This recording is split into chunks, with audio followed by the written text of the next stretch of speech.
Hello, it's Natasha. Welcome back to my channel. I thought that it might be a good idea to share with you occasionally some ideas of cards that require minimal supplies, like literally minimal supplies. And I've asked you here on my YouTube channel, and many of you responded that yes, this is something you might be interested in. So today is the first video in this series. I'm not sure that this is going to be a proper, series, but I will try to share ideas for cards that require minimal supplies, that are quick and easy to make on a regular basis. So we'll see how it goes, and I will create a playlist on my channel where I will collect these videos. Okay, so today what you need for today's card is some watercolors. I'm going to use Pinkfresh Studio watercolors, and we'll just need 3 colors. So I'm going to use bubblegum, key lime, and blue sky. But you can use any watercolors that you have on hand. You might even try to play with your watercolor markers. Maybe you have Zicklin, oh no, I forgot what's the name. The real brush markers, or you have Tombow markers, or just regular watercolors. Maybe your kids have some watercolors, so any watercolors will do. I also have a cheap brush, number 6. So this is the brush that I've been playing with when I was preparing for this video. But you can again use any brush you have on hand. We'll also need some kind of masking. I'm going to use post-it tape. You can probably use just regular post-it notes, or maybe you have a purple masking tape, or maybe your husband has this masking tape they use when painting a house, or maybe you have it. So any kind of masking thing would work here. And I have a fancy jar of water. So I've been playing, oh yes, and also paper. So you will need obviously watercolor paper.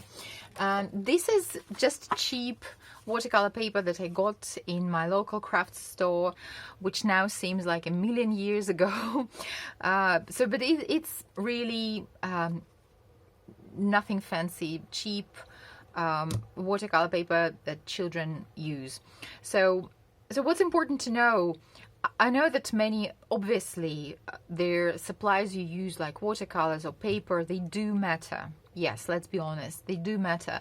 But you will see today that, I mean, for a whimsical handmade card, you can use literally what you have on hand. And if you learn to handle cheap watercolor paper, once you get more expensive quality, better quality one, you will just rock. So this is the same watercolor paper. I've been just playing around, and so just hand drawing circles and adding layers of color. Here I tried just like swirls. You need a thinner brush, or you can draw these swirls with if you have maybe a golden marker, or you can draw it even with a black pen, for example, if you want to go for a bold look. Another way to draw, so one way to draw a rose, yeah, I forgot to tell you, we're making a floral card. Yes. Should I start again, or can I just go on? Yeah, I'll probably just go on. So we're making a floral card, very clean and simple, 100% handmade, almost 100% handmade. So we're going to draw some roses, and one way is to draw a lighter circle and then draw these swirls again, either in the same watercolor but just adding less water, or a golden marker or black marker or black pen, whatever. The second way to draw a rose would be draw a circle, then add another layer and then another layer. So if you see here, I have 3 layers of color, and here I have 3 layers of color. Can you see the difference between these 2 roses? Here I drew dry on dry, so I drew the first circle, then I waited for it to dry, then I drew the second circle with not adding too much color, again waited for it to dry, and then drew the third circle. So you have 3 separate layers of petals or whatever of our weird looking rose. Here I drew wet on wet, so I drew my first circle, I let it dry a little bit and drew the second circle in a darker shade, and then the third one. So, and they look differently. So here you can see, so here I practiced drawing this, and so I'm going to try to recreate this look today. And as for the leaves, again, you just need to practice, right? You just grab a piece of watercolor paper and just play around and see how your watercolors work, how your brush works, how much pressure you need to give to your brush, and how much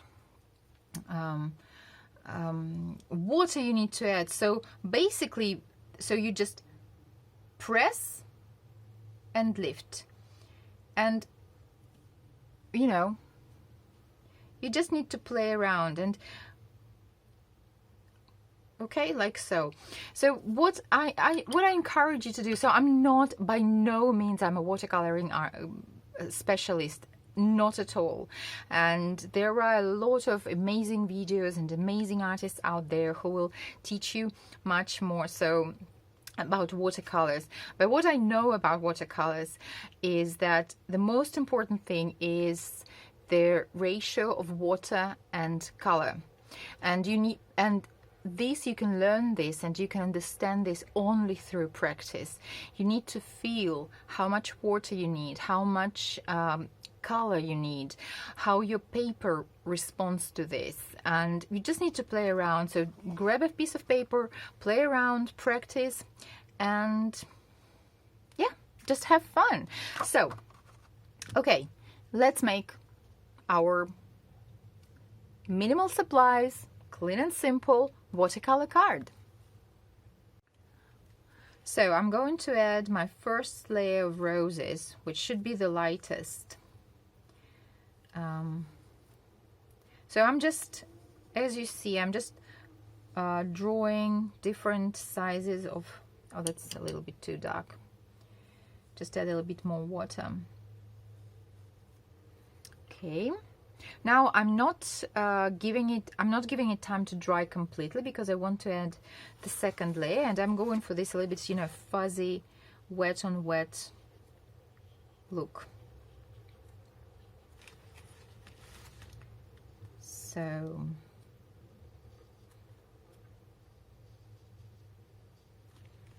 So you see how the color spreads a little bit. The more you let your first layer dry, the more the less spreading there will be, the less fuzziness. So now we'll give this again to dry a little bit. I will speed up the process with my heat tool just a little bit. Sorry for the sound.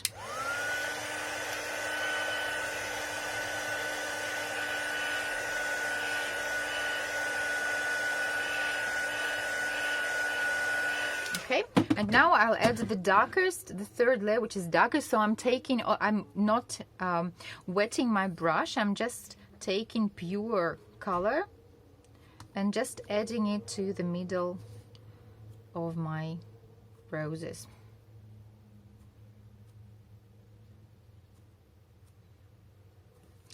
And with watercolor, it probably don't get frustrated and don't get upset if it doesn't look like much at first, don't stop, just keep going. Well, I talk like I know stuff about watercolor. I don't, but I'm just, you know, I'm learning and I'm playing. And that's what I encourage you to do. So while the middle is drying, I'll draw my leaves. Just a couple of little pew, pew, here and here.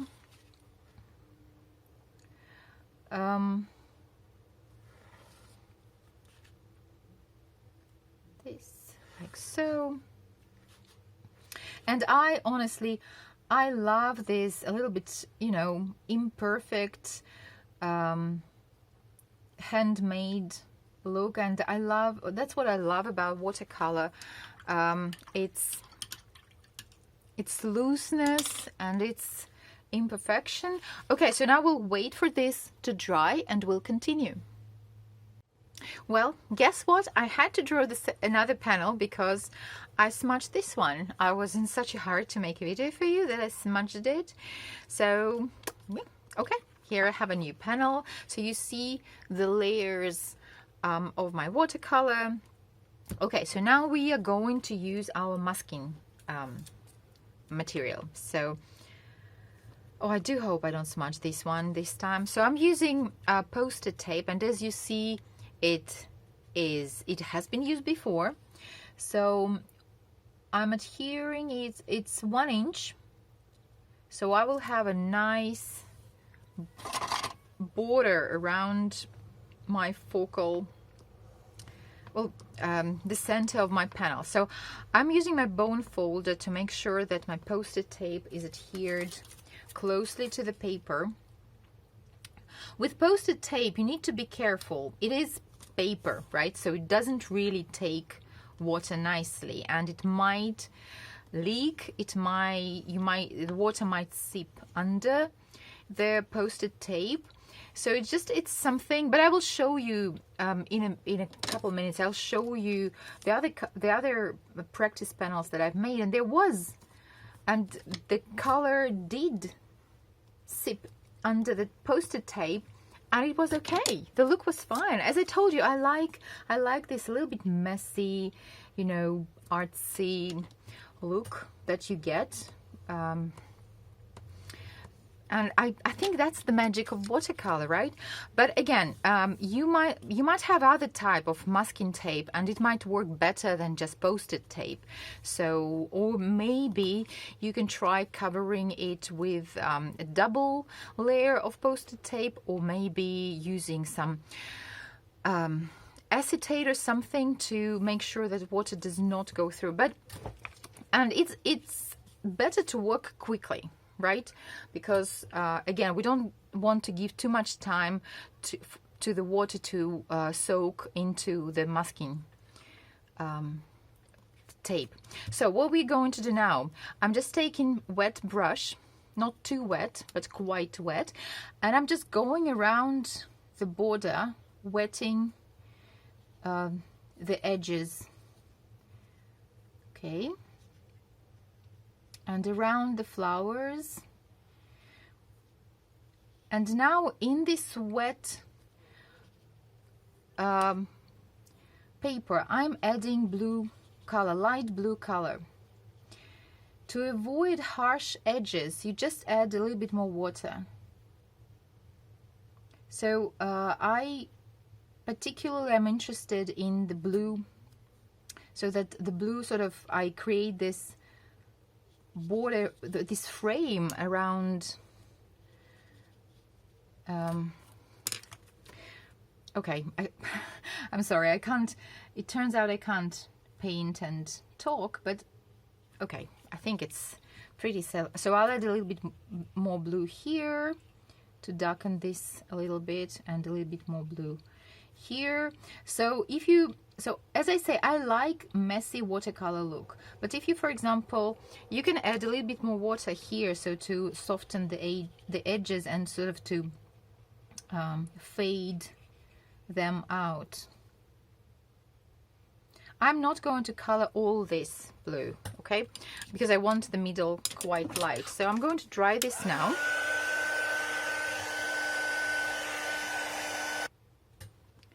Okay, so now let's remove. Yeah, so it did seep through a little bit.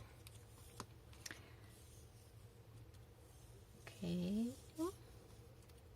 quite a lot here, but hold on, don't panic, don't get too upset. Okay, yeah, so you see here we have this seepage. What we'll do now, as you know, I love splatter, and I think that splatter can save a lot of projects. So now we'll add blue splatters, especially to these areas of seepage. Seepage. I keep using this word. Some of you have told me that there is such a word. I hope it is. So, okay. And you see now, you know, this splatter distracts us from this uneven frame that we have. Okay, so now to decorate the centers of your roses, you can use black marker or black pen like I did here. So I just added 3 dots, black dots in the center of the roses.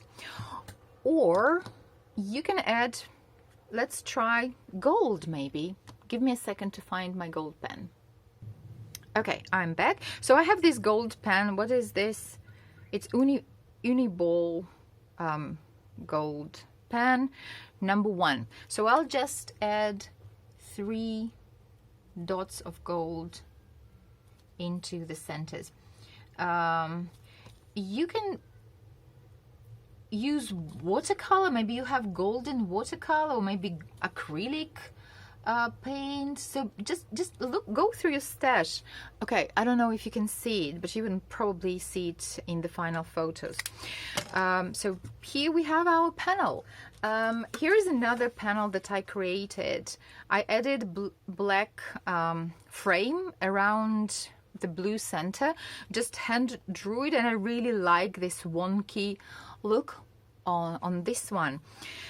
So now you just need to add a sentiment, and that's the reason I told you that it is almost 100% handmade, because I can't handwrite to save my life, so I will definitely use just a stamped sentiment. So I'll finish my card, add a sentiment, and you will see the finished cards in the photos. I hope you like this idea.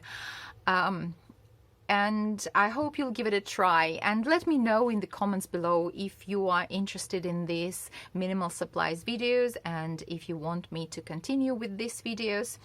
And thanks again for all your comments that you leave. They really mean a lot, and your support means a lot.